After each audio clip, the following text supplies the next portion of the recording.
Finance et patrimoine. Bienvenue sur Finance et patrimoine, le rendez-vous des coulisses de la finance. Je suis Olivier Scrooge, cofondateur de Scrooge Finance, la plateforme des experts de la finance, de la fiscalité et du patrimoine. Je reçois via ce réseau des talents qui partagent leurs secrets et leurs meilleures méthodes pour doper vos résultats. Que tu sois débutant ou expert, abonne-toi. Ce podcast va devenir ton meilleur allié.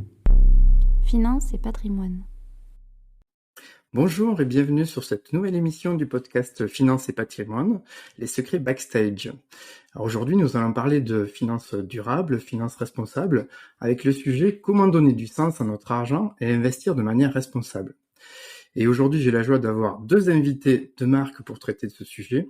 Donc Camille Prigent et Marianne Izuka, qui sont toutes deux co-autrices du livre Quel sens donner à votre argent, épargner et investissez responsable, que vous pourrez trouver aux éditions Yoshiaki. Et je vais présenter mes deux invités aujourd'hui. Donc Marianne Izuka, tu es chercheuse en finance alternative, mais aussi spécialiste du trading électronique et conseillère en gestion de patrimoine. Bonjour Marianne. Bonjour Olivier. Camille Prigent, donc tu es journaliste, spécialiste de la thématique finance verte, alternative et durable. Tu animes le média en ligne investirethique.fr. Bonjour Camille. Bonjour. Eh bien, tout d'abord, pour faire un petit peu connaissance avec vous, je vais vous laisser la parole et j'aimerais bien savoir, à l'une et à l'autre, qu'est-ce qui vous anime, quel est votre moteur, qu'est-ce qui vous fait marcher aujourd'hui sur ces thématiques. Donc, Camille, est-ce que tu peux prendre la parole, s'il te plaît ? Bien sûr, merci beaucoup Olivier. Quand j'ai créé Investir Éthique en 2019, j'étais partie du constat qu'il y avait beaucoup d'informations qui étaient disponibles pour les professionnels qui souhaitaient investir de manière responsable, mais assez peu pour les particuliers. Et depuis 2019, c'est ça qui m'anime en fait, c'est donner de l'information aux particuliers, leur expliquer comment fonctionne leur placement et comment ils peuvent les transformer pour qu'ils deviennent des placements responsables. Donc, toutes mes activités tournent autour de cette idée d'éducation financière et d'éducation financière avec une dimension responsable, que ce soit avec Investir Éthique, avec mon métier de journaliste ou quand j'interviens dans des conférences ou dans des ateliers autour de l'épargne. Le but est toujours le même, c'est donner en fait des clés de compréhension aux particuliers pour qu'ils puissent prendre des décisions éclairées pour leur placement. Merci beaucoup Camille. Et Marianne, la même question. Qu'est-ce qui t'anime ? Quel est ton moteur dans la vie ? Pour la finance responsable. Moi, je suis une permacultrice à mes heures perdues. Je suis aussi, j'adore toutes les questions liées à la biodiversité, que ce soit sur la faune et la flore. Et un matin, on va dire un bon matin, je me suis réveillée en me disant c'est bien joli tout ça, mais le week-end tu fais des choses magnifiques pour ta planète et la semaine tu fais investir tes clients dans des entreprises qui font l'inverse de ce que tu fais le week-end. Je me suis aussi dit que je signais des pétitions contre certaines sociétés, notamment sujettes à controverse, et que dans le même temps, je faisais aussi investir mes clients dans ces sociétés-là. Donc, il y a un moment où je me suis dit quand même qu'il y avait un problème dans ma tête. Soit j'étais quelqu'un d'absolument maso, soit il fallait que je change quelque chose. Donc, la finance responsable, ça a commencé à être un sujet à ce moment-là. C'était il y a 3 ans. Et depuis, je travaille dessus. Voilà. D'accord. Merci pour cette présentation qui nous permet de mieux vous connaître. Alors ma première question sur ce sujet-là, c'est qu'est-ce que signifie investir de manière responsable en 2023 ? Et Marianne, est-ce que tu peux nous apporter une première réponse, s'il te plaît ? Alors déjà, la première des choses, c'est qu'on soit un professionnel ou un particulier, investir responsable, c'est être responsable. C'est-à-dire qu'il faut s'intéresser à ce dans quoi on investit. La plupart du temps, on a des professionnels qui vont faire confiance à leurs fournisseurs de produits financiers et des particuliers qui vont faire confiance aux distributeurs, c'est-à-dire aux gestionnaires de patrimoine ou à leurs banquiers. Si sur toute cette chaîne, tout le monde se repose sur finalement l'émetteur du produit, sans vraiment savoir de quoi il s'agit, tout le monde est déresponsabilisé finalement. Tout le monde repose la responsabilité de l'investissement responsable sur des belles paroles. Donc ça, aujourd'hui, ça n'est plus possible. Nous, on appelle à avoir des consommateurs, des investisseurs responsables sur toute la chaîne de l'investissement, qu'on soit un particulier, un banquier, un gestionnaire de patrimoine. À tous les niveaux, il faut qu'on comprenne ce qu'on fait. Alors, ça demande un peu d'effort, ça demande un peu de travail. Ça, on va le voir dans ce podcast. D'accord, on va voir le travail. Camille, sur la même question, que signifie pour toi investir de manière responsable en 2023? Je suis tout à fait d'accord avec ce que Marianne vient de dire, et ce que j'aimerais rajouter, c'est qu'aujourd'hui, c'est possible d'investir de manière responsable, quelle que soit sa stratégie d'investissement, c'est-à-dire qu'on souhaite investir dans l'immobilier, en bourse, qu'on souhaite préparer sa retraite, etc., etc. On a toujours une solution pour intégrer des valeurs environnementales, sociales ou autres dans ces placements. Donc, il n'y a plus vraiment d'excuses aujourd'hui pour ne pas investir responsable. D'accord, merci. Ma prochaine question, justement, je rebondis sur ce qu'a dit Marianne en tout début de réponse. Investir de manière responsable, c'est être responsable, tu as dit. Alors du coup, ma question, sommes-nous irresponsables si on ne le fait pas? Et si on ne le fait pas, quels sont les effets? Avec quoi on va se retrouver si on ne fait pas attention, en fait? Ce qui est sûr, c'est que l'empreinte carbone de notre épargne aujourd'hui, elle est vraiment énorme. Donc la conséquence de ne pas prendre en main ses finances et la conséquence de ne pas investir responsable, eh bien, c'est que on contribue en fait au problème, notamment au réchauffement climatique. Il y a eu une étude d'Oxfam qui est sortie là en début d'année 2022 qui calculait l'empreinte carbone de l'épargne des Français, et elle était supérieure. Enfin, l'empreinte carbone de l'épargne des Français est supérieure à leur empreinte carbone personnelle. Donc, Ah oui. on ne peut pas se contenter de faire des efforts dans sa vie personnelle. Il faut absolument faire des efforts aussi dans son portefeuille si on veut avoir un réel impact positif. Et en effet, c'est compliqué. En effet, ça demande des efforts, mais il y a vraiment un changement important qui est à la clé. Donc, c'est un effort qui en vaut la peine. D'accord. Les Français, ils adorent épargner, ils adorent ça, c'est un de leurs hobbies. Et donc, ce que tu es en train de dire, c'est que nos gros épargnants, finalement, qui placeraient cette épargne sur des placements dits non responsables, finalement, augmenteraient, voire doubleraient leur effet, leur empreinte carbone. C'est ça que tu es en train de dire. C'est exactement ça que je dis. D'accord. Exactement. C'est quelque chose vraiment que dont j'avais pas conscience. Marianne, peut-être que tu veux rajouter quelque chose sur cette question-là? Oui, alors aujourd'hui, on entend beaucoup de... Je pense qu'il faut vraiment séparer la finance de la politique ici. On entend beaucoup de politiques nous faire peur avec les différentes COP, avec le fait que la planète va brûler, etc. Alors oui, bien sûr, on a tout à fait conscience de l'impact de nos émissions de gaz à effet de serre et de leurs conséquences potentielles. Cela dit, moi je suis jamais dans la peur, de faire peur aux gens, ça ne m'intéresse pas. Ce que je veux vraiment, c'est que les gens se responsabilisent.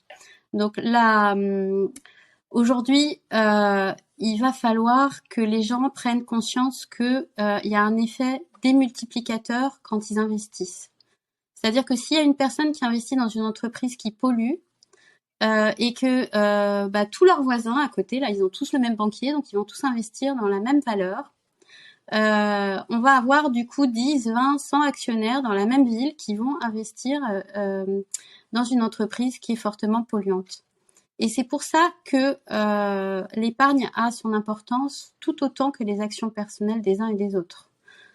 Et c'est pour ça qu'il faut que les différents épargnants se rendent compte de cet effet multiplicateur et démultiplicateur qui va faire que une petite action qui est de laisser les rênes à son banquier va se multiplier en une somme d'actions qui va être absolument contraire à ce que les gens veulent faire à l'origine. Voilà.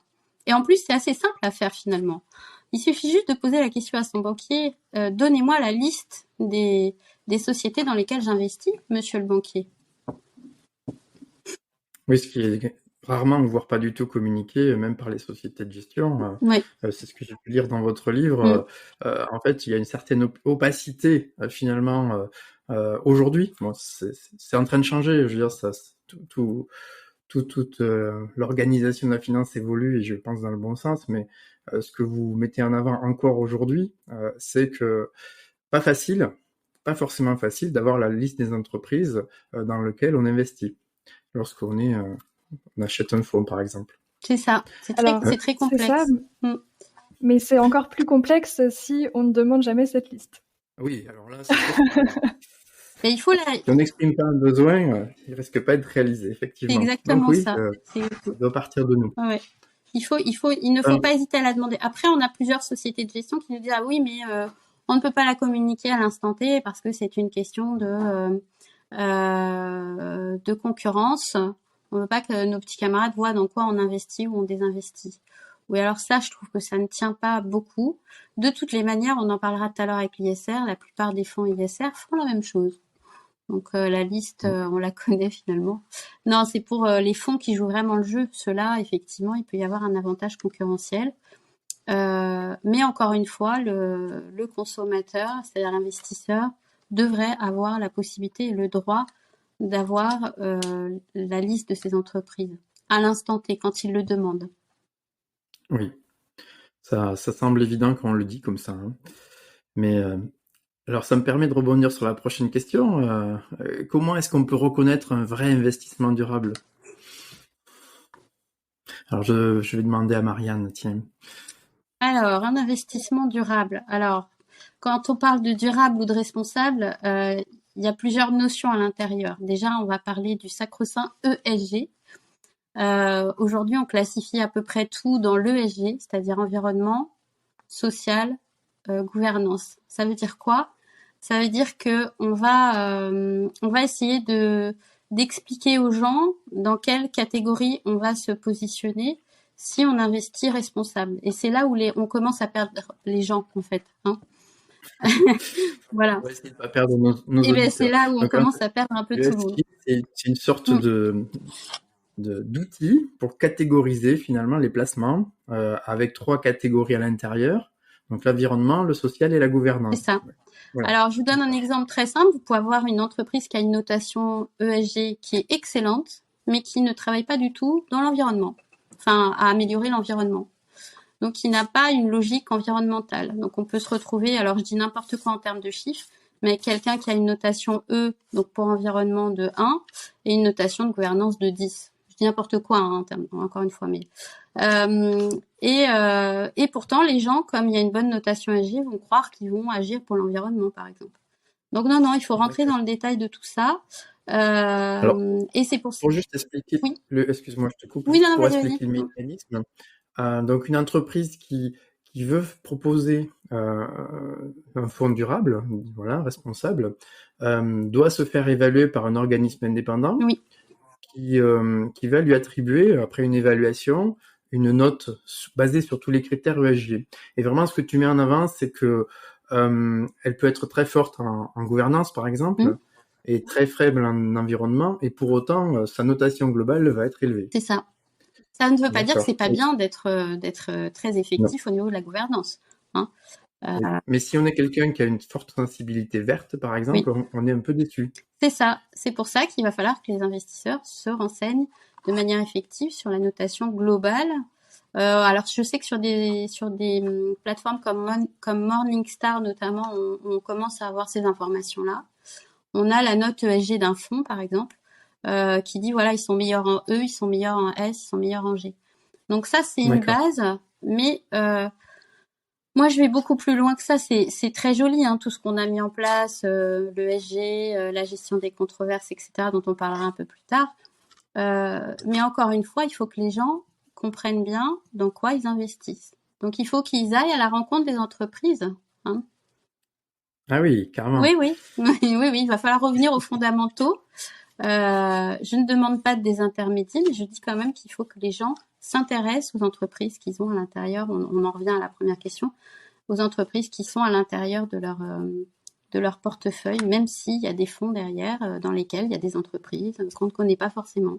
C'est là où C'est là Et, où et ça, vous c'est s'arrête. vraiment, ça rejoint le thème de votre livre, donner du sens à votre argent, c'est-à-dire quand je sais dans quoi j'ai investi, j'ai donné du sens. C'est Voilà. ça.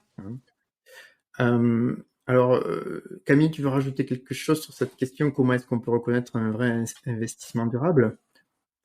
Oui, je vais compléter ce qu'a déjà dit Marianne. En fait, la complexité qui est liée aux critères ESG notamment, c'est qu'il n'y a pas vraiment de standards ou d'obligation en fait, de suivre une certaine liste de critères pour les acteurs financiers, ce qui veut dire que chacun peut créer sa propre stratégie et mettre en avant les critères qu'il souhaite mettre en avant. Il peut pondérer, par exemple, la gouvernance de manière plus importante que l'environnement, si c'est son choix.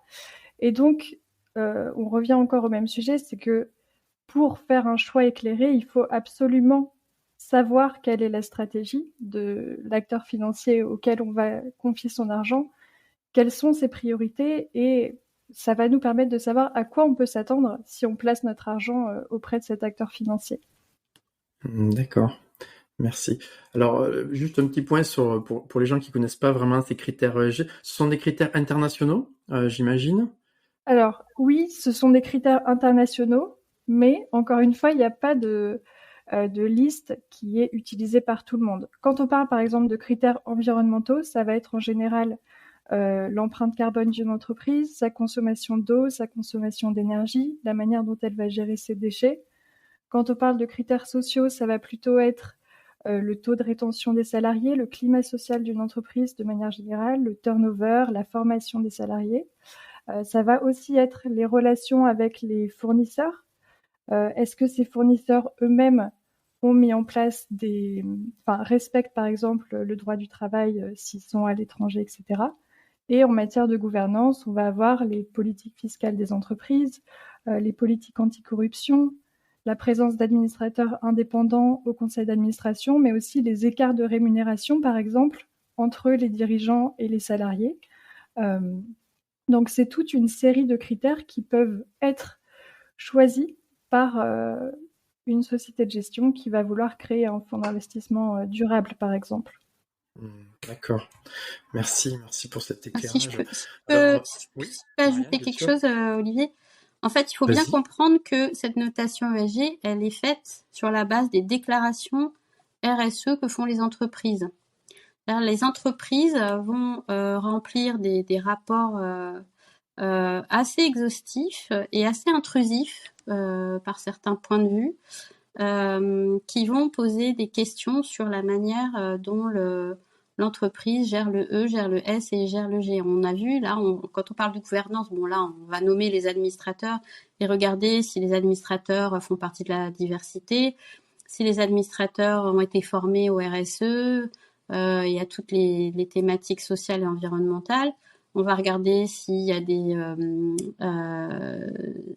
s'il y a des départements dédiés à l'ESG au sein des entreprises.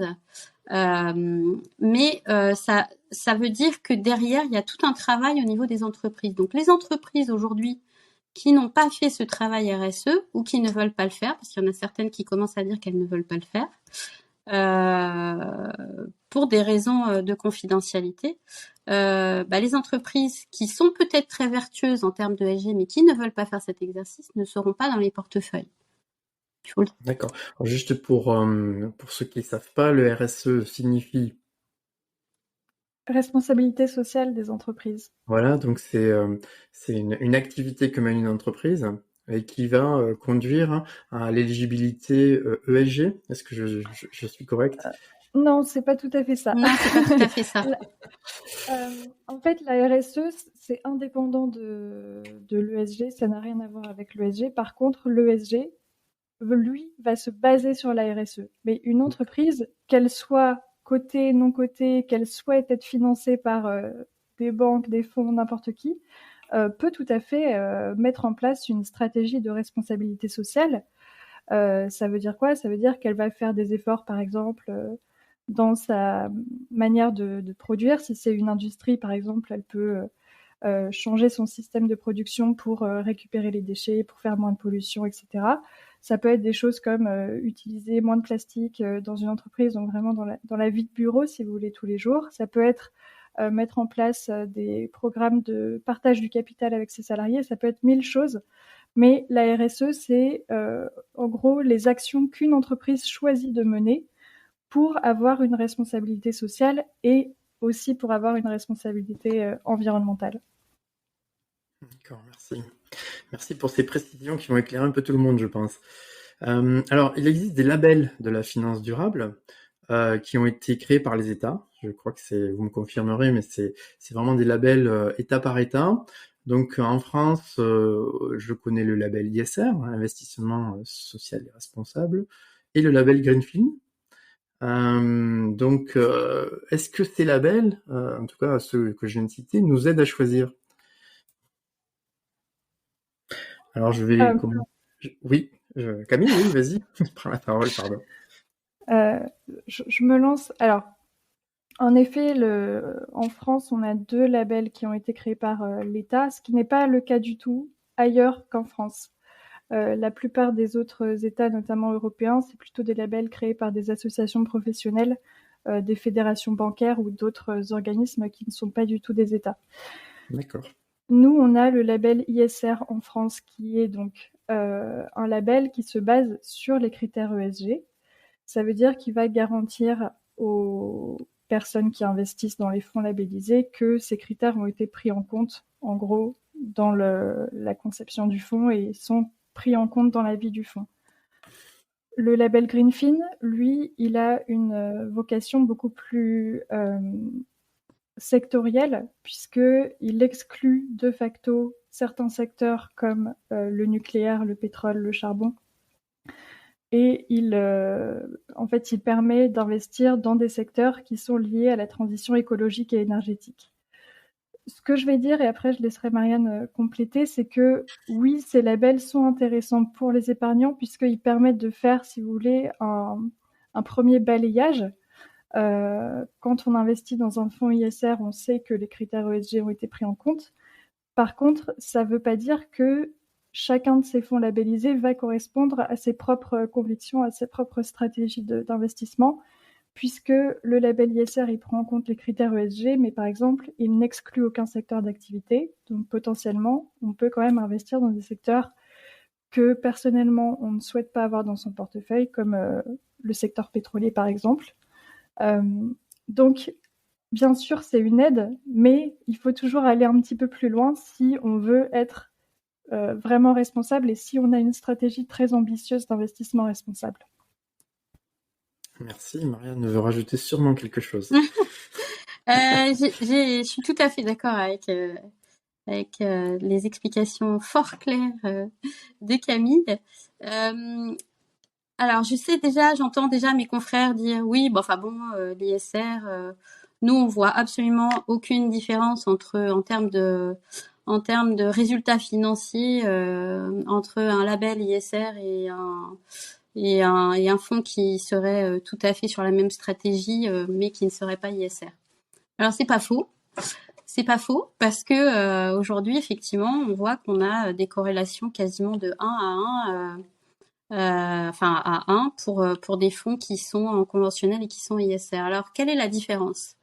La différence, elle réside dans le fait déjà que les entreprises ont fait un effort, et ça c'est pas négligeable.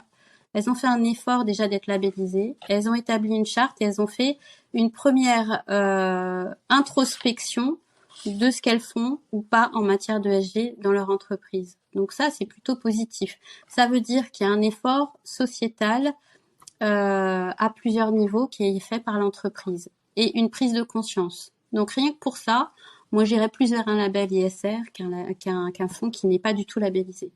Après, quand on parle d'un fonds par exemple labellisé Greenfin, là on va beaucoup plus loin parce que Greenfin, lui, il s'engage à investir dans la transition énergétique, mais pas que. Alors j'ai un de mes clients il y a quelques jours qui m'a dit ah oui mais il travaille aussi dans la biodiversité.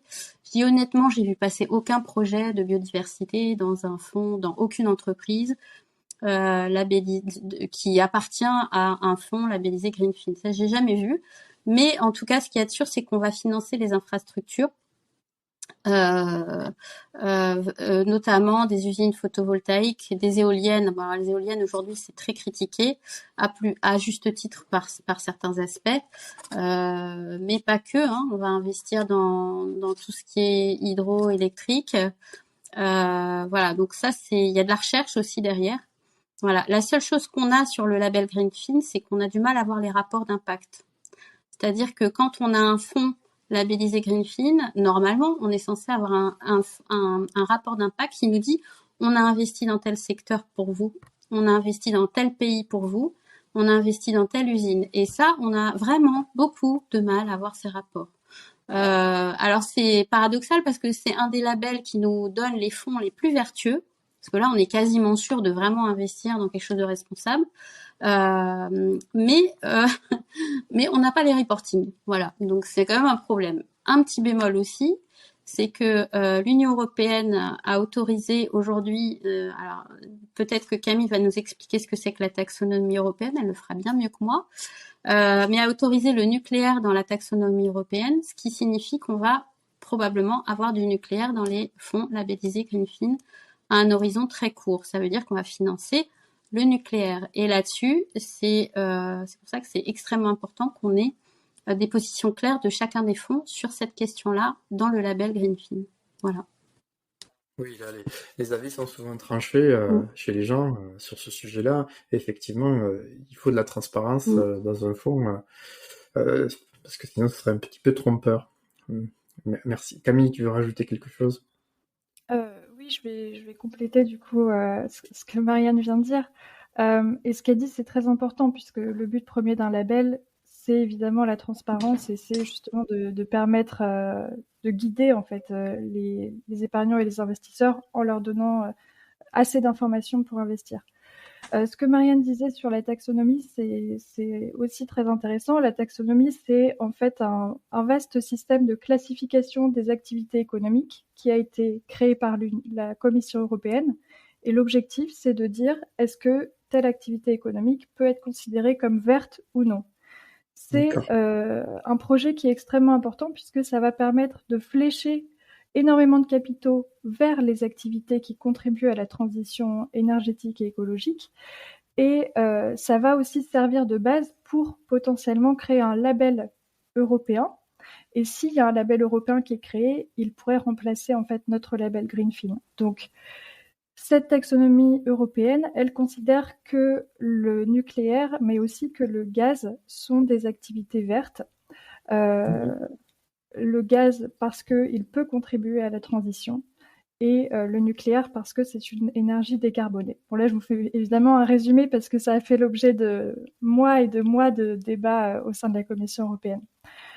Mais du coup, oui, c'est tout à fait une information qui est importante à garder en tête puisque si quelqu'un a des convictions très fortes contre le nucléaire, par exemple, eh bien, ça pourrait être vraiment quelque chose auquel il doit faire attention quand il investit dans un fonds vert, puisqu'on sait qu'à l'échelle européenne, on considère que le nucléaire fait partie des activités vertes.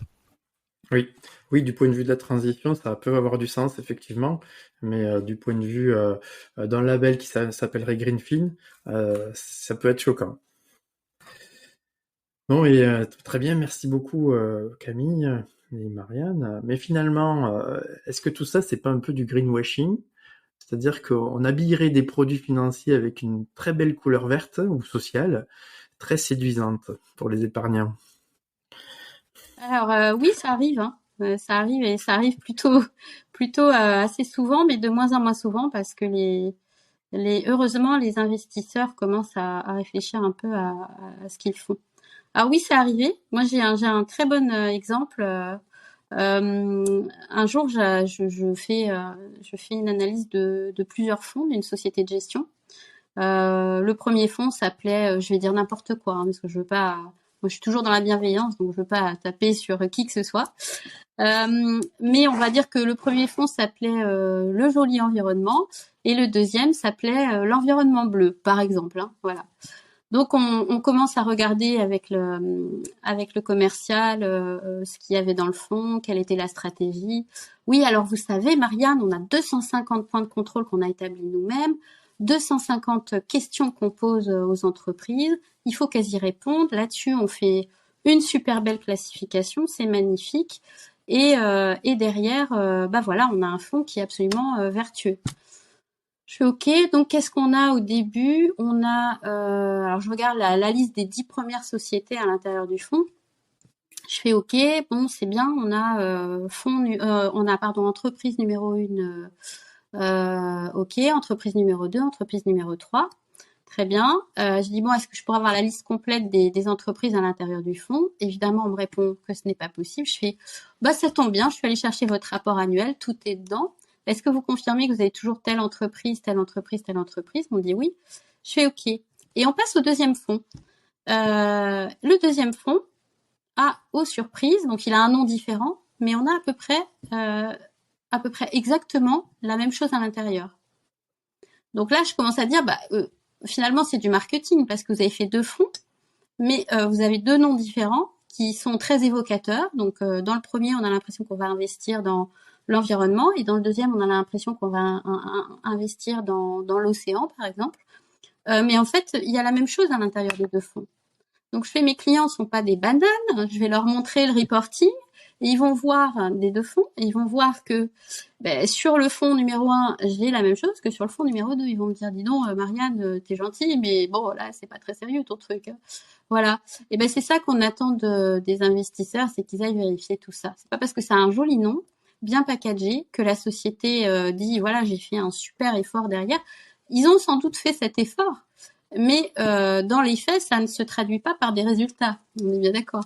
Donc, il faut aller vérifier tout ça. Oui, on a du greenwashing. On a beaucoup de greenwashing parce qu'aujourd'hui, c'est vendeur.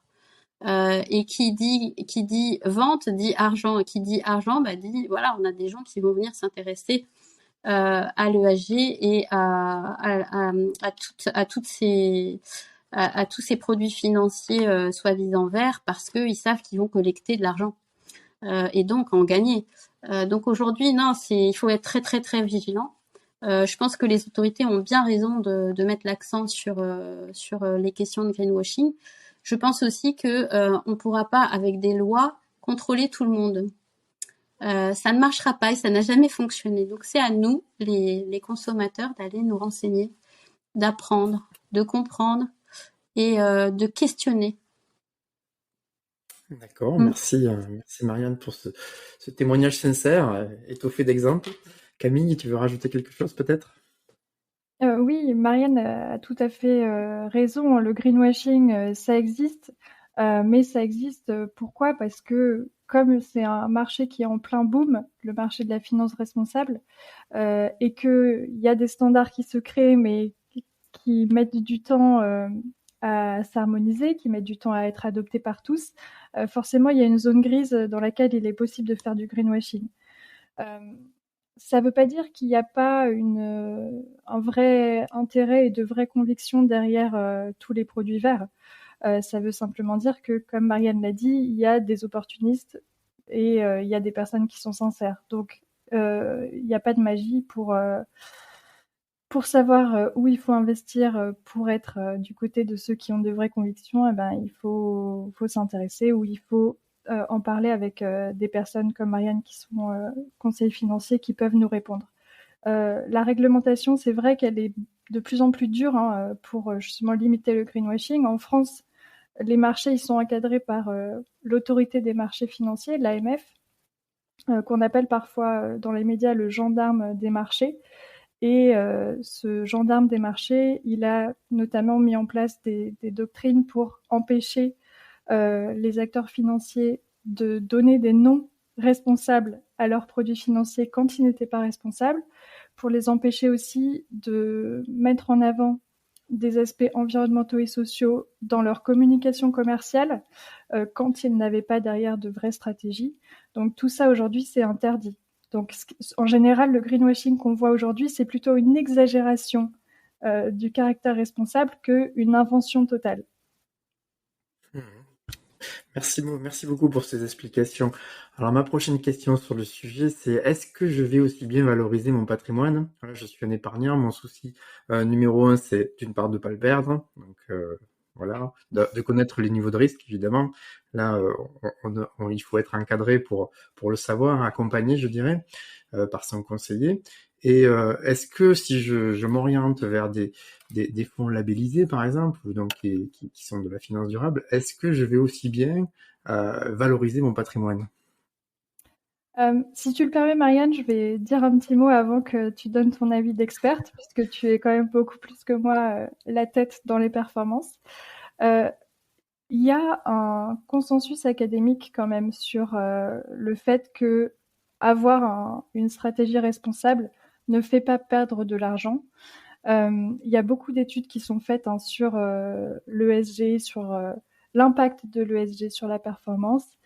Et il y a une étude notamment qui est très intéressante qui agrège 2000 études sur le lien entre ESG et performance entre la fin des années 70 et la fin des années 2010, qui nous dit qu'il y a une corrélation positive entre les deux sur le long terme. Ça ne veut pas dire qu'à court terme, quand il y a des crises ponctuelles, les fonds responsables vont toujours mieux performer. Mais en tout cas, il n'y a pas de preuve qu'il y ait des problèmes de performance sur les produits ESG. Ça, c'est très bien que tu l'aies rappelé, Camille. En effet, cette étude est très bien faite et c'est une méta-étude qui a été faite pour effectivement répondre à plusieurs questionnements. Mais tu sais que nous, en finance, on raisonne à 6 mois. Donc depuis 1960, je ne sais pas combien, tu vois, là je crois qu'on est déjà perdu. En analyse de la conjoncture, nous on raisonne uniquement à 6 mois. Donc 6 mois, si on a perdu de l'argent les 6 derniers mois, ça va être tout un monde. Non, je plaisante, mais c'est un petit peu comme ça qu'on fonctionne en finance. Alors nous, la manière dont on va travailler ça aujourd'hui.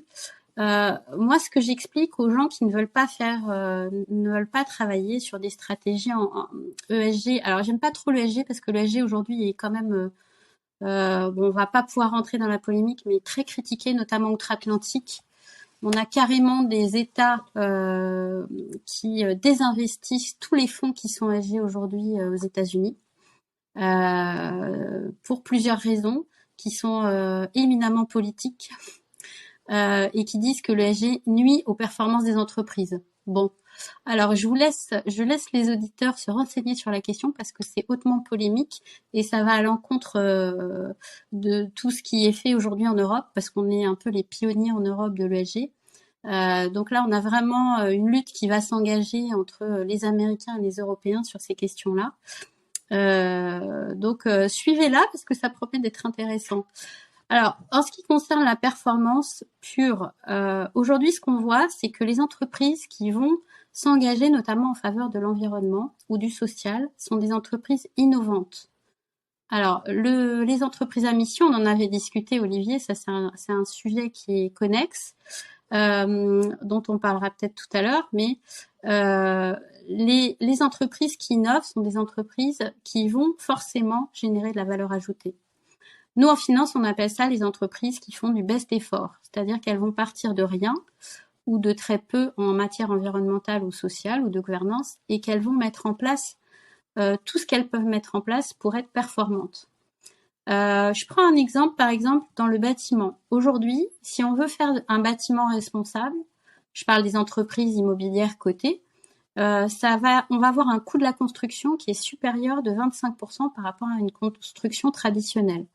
Parce que si on travaille avec du bois, ça coûte plus cher. Si on travaille avec de la terre, il faut du savoir-faire, donc il faut des hommes qui ont ce savoir-faire et donc ça coûte plus cher. Donc on a certaines mairies aujourd'hui qui disent puisque ça coûte 25% plus cher, nous on va s'arranger pour vous donner du foncier moins cher.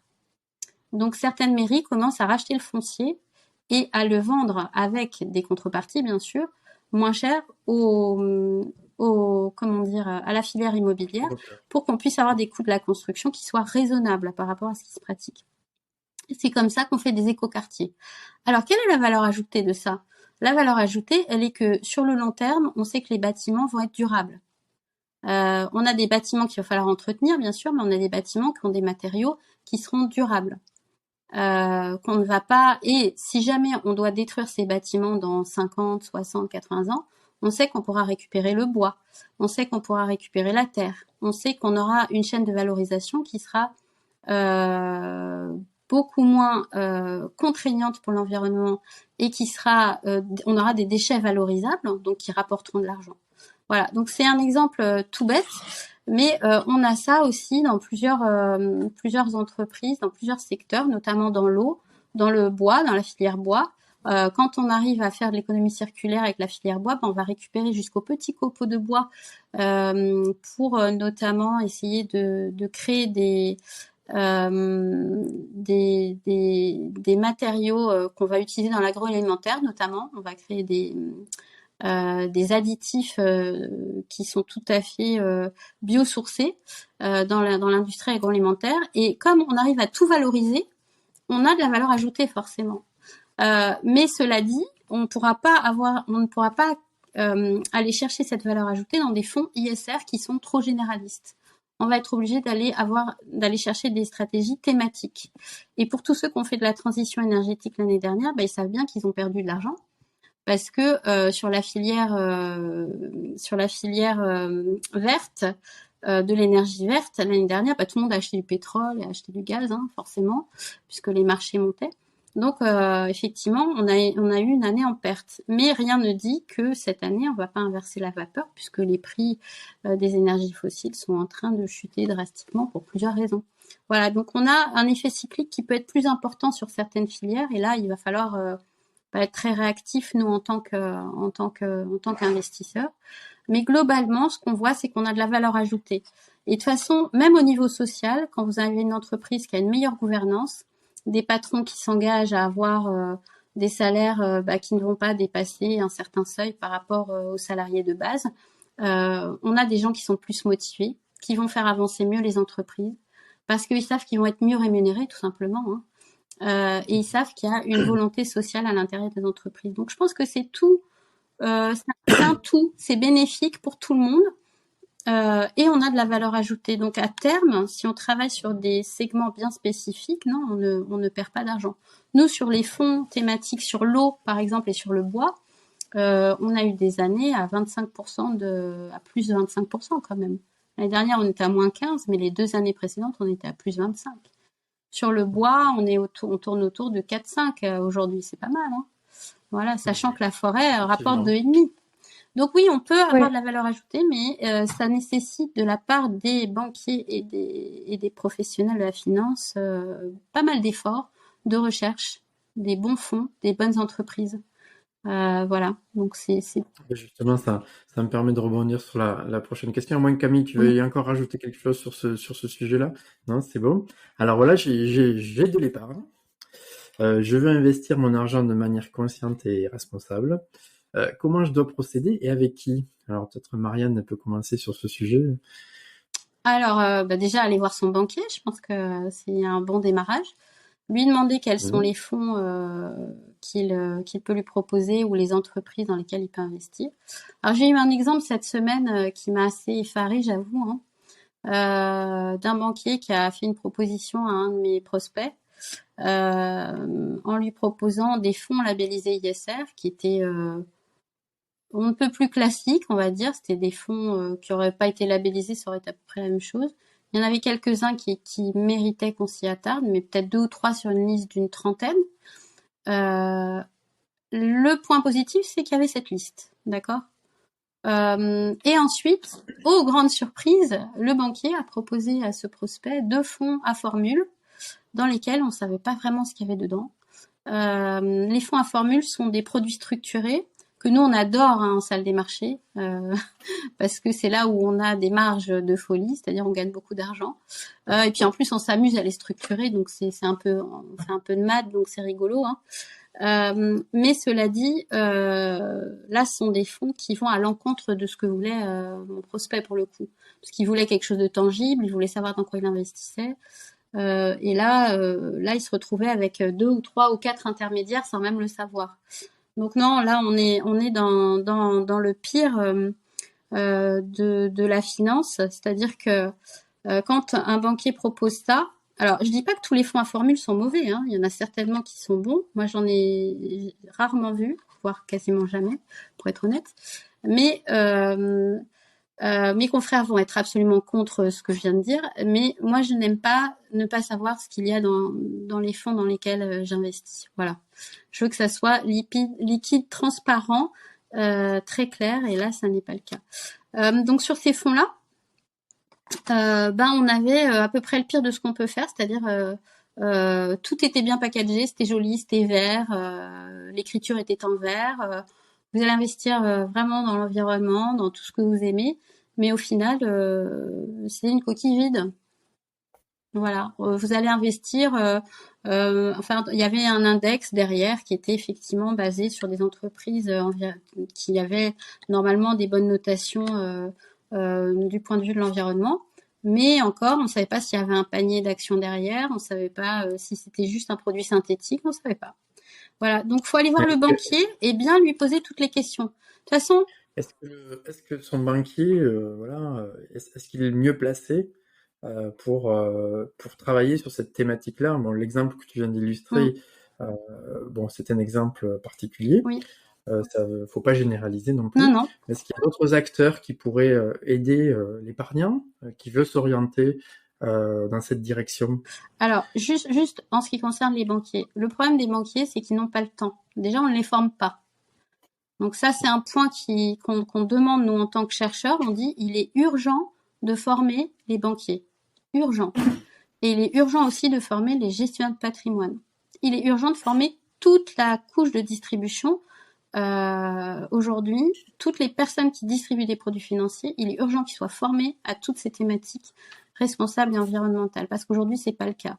Et donc, c'est normal que votre banquier vous propose ce qu'on lui a proposé, puisqu'il n'est pas formé pour. Oui. Voilà. Donc, le banquier, le jour où on va prendre la peine de le former et de lui expliquer, il sera là pour proposer des choses efficaces. Après, aujourd'hui, ce qu'on voit fleurir un peu partout, ce qu'on propose à beaucoup de gens sont des comptes bancaires responsables et verts. Oui. Alors, oui. c'est là encore, il va falloir qu'on réfléchisse. Aujourd'hui, est-ce qu'il est raisonnable de dire que on va prendre la voiture, probablement un crossover comme celui que j'ai à la maison, qui est très certainement électrique, comme celui que j'ai à la maison, mais qui va déplacer 1,5 tonnes pour aller au restaurant qui est à 5 minutes à pied, de chez moi. Ok. Ça, sur votre compte bancaire, on va vous dire combien de CO2 vous allez dépenser. Sur votre assurance vie, on va vous dire combien de CO2 vous allez dépenser, etc. Sur tout ce que vous faites, en fait, on va vous dire combien vous dépensez. Et on va vous dire, pour certaines entreprises, on va compenser.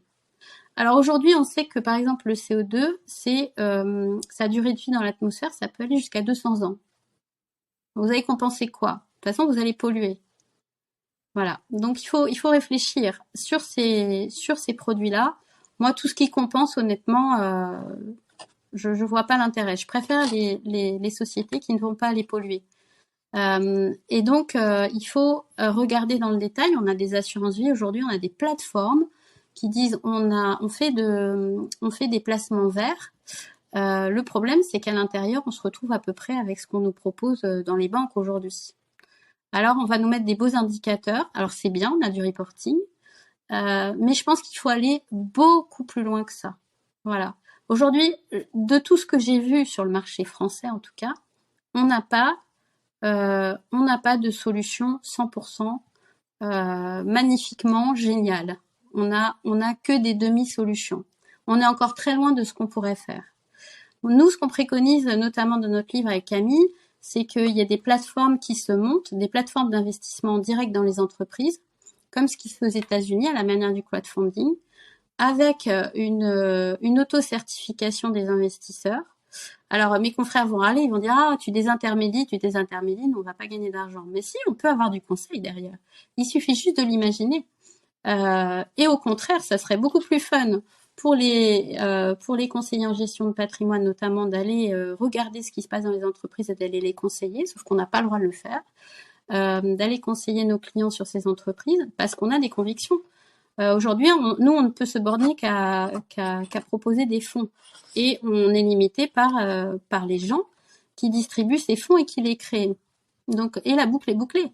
Donc aujourd'hui, si on a un investisseur, On peut faire quelque chose de mieux que ce qu'on avait avant, mais on n'est pas dans un univers parfait. Voilà. Merci beaucoup, Mariam. Camille, tu veux Oui, répondre aussi à la question?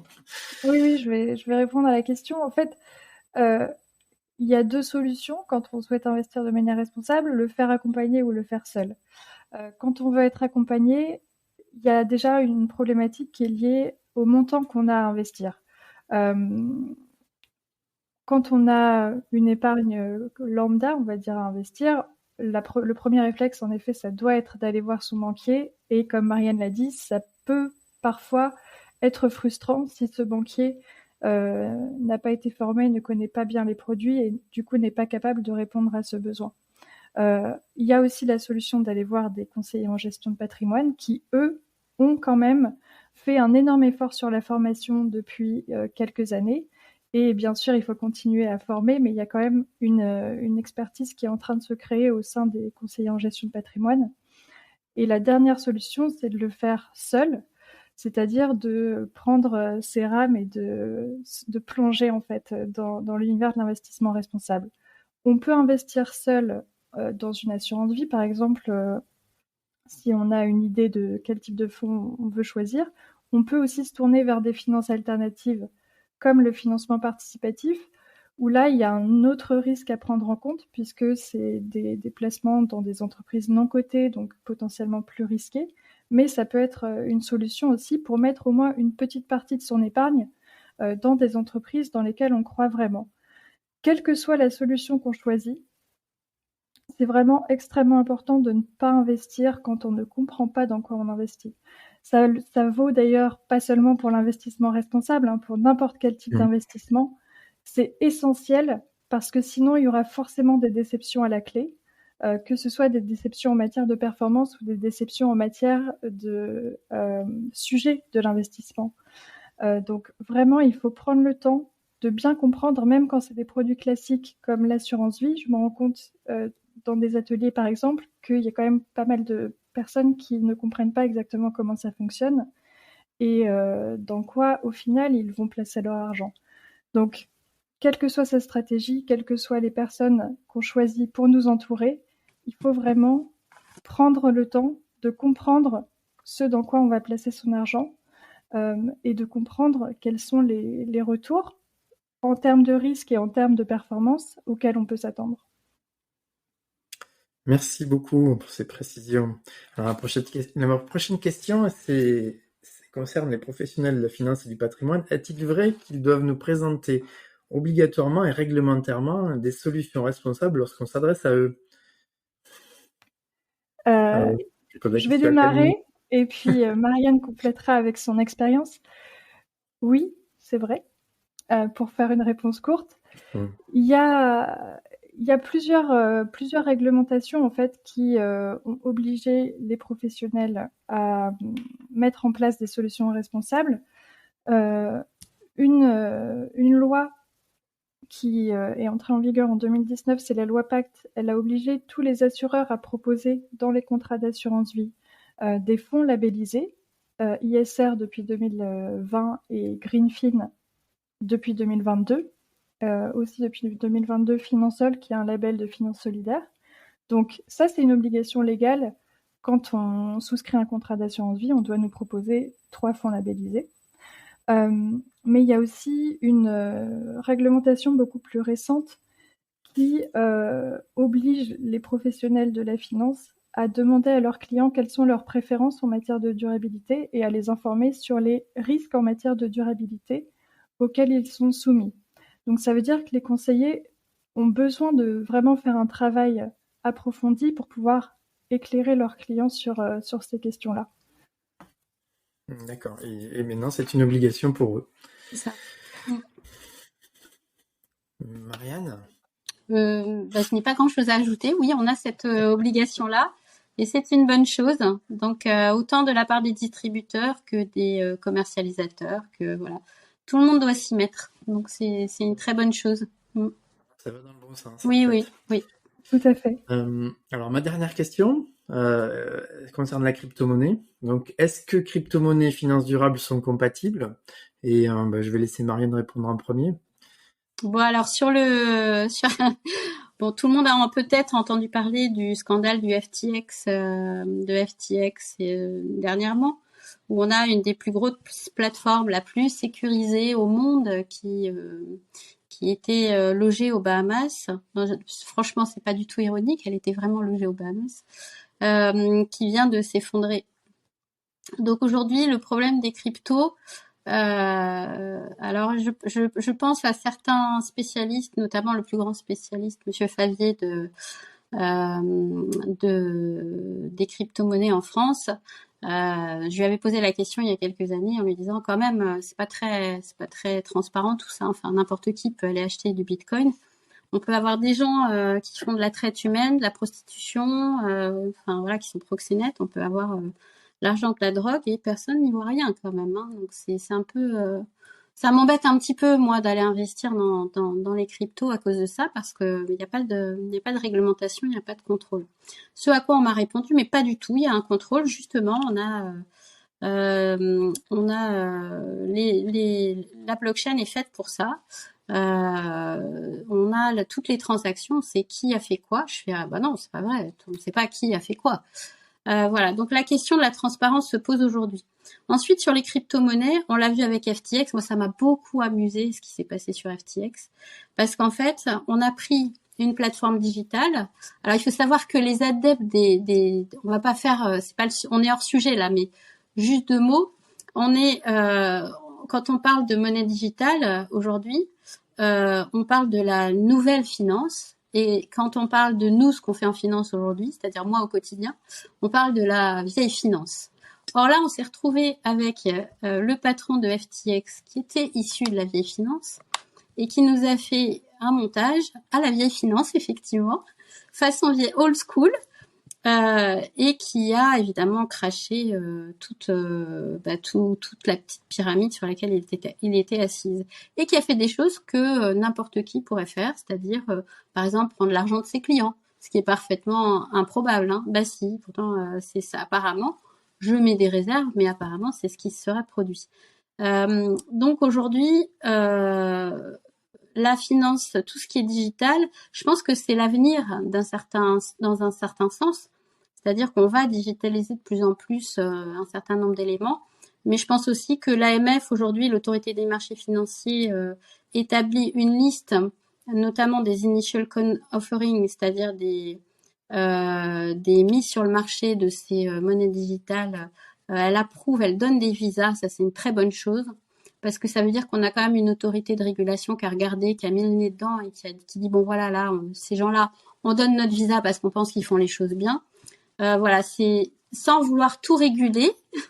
Je pense qu'il va falloir quand même qu'on ait un certain nombre de règles qui permettent de savoir où va l'argent, d'où il vient et où il va. Voilà. Après, pourquoi est-ce qu'on parlerait d'environnement ou de choses vertueuses ou responsables dans les monnaies digitales? La seule qui pourrait être responsable, c'est l'Ethereum, parce qu'on a une transaction qui est attachée à un paiement. Et là, ça permet de sécuriser effectivement une transaction, mais c'est de la haute finance, on va dire. Voilà. Donc là, ça permet d'avoir un certain niveau de transparence. Et c'est en cela que l'Ethereum est absolument génial. Enfin, il fallait y penser, hein, honnêtement.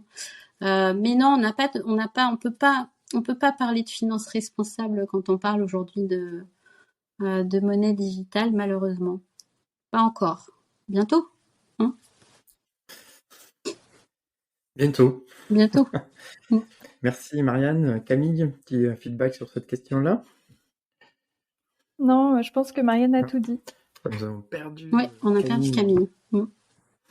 Ah. Bien, mais c'était ma dernière question sur ce sujet-là. À moins que Camille arrive à nous rejoindre rapidement, je vais clore cette émission en vous remerciant beaucoup toutes les deux et en vous demandant où est-ce qu'on peut vous rejoindre, par quels moyens. Camille, c'est sur son site investirethique.fr. Vous pourrez la contacter. J'imagine aussi via LinkedIn. Et puis Marianne. Via LinkedIn, c'est très bien. Très bien. Camille est revenue parmi nous. Ouais. Donc on était en train de clôturer cette émission. Je voulais vous remercier toutes les deux pour cet éclairage extraordinaire sur ce sujet-là. Merci Je crois Olivier. qu'on a eu vraiment des détails très précis et très complets. Et puis, donc, je rappelle votre livre « Donnez du sens à votre argent, épargnez et investissez responsable ». Je mettrai un petit lien dans les commentaires de ce podcast si vous voulez vous le procurer dans toutes les bonnes librairies, j'imagine. Et puis, je vous dis à très très bientôt. Au revoir à tous. Merci Au revoir beaucoup. Marianne. Merci Olivier. Au revoir Camille. Finance et patrimoine.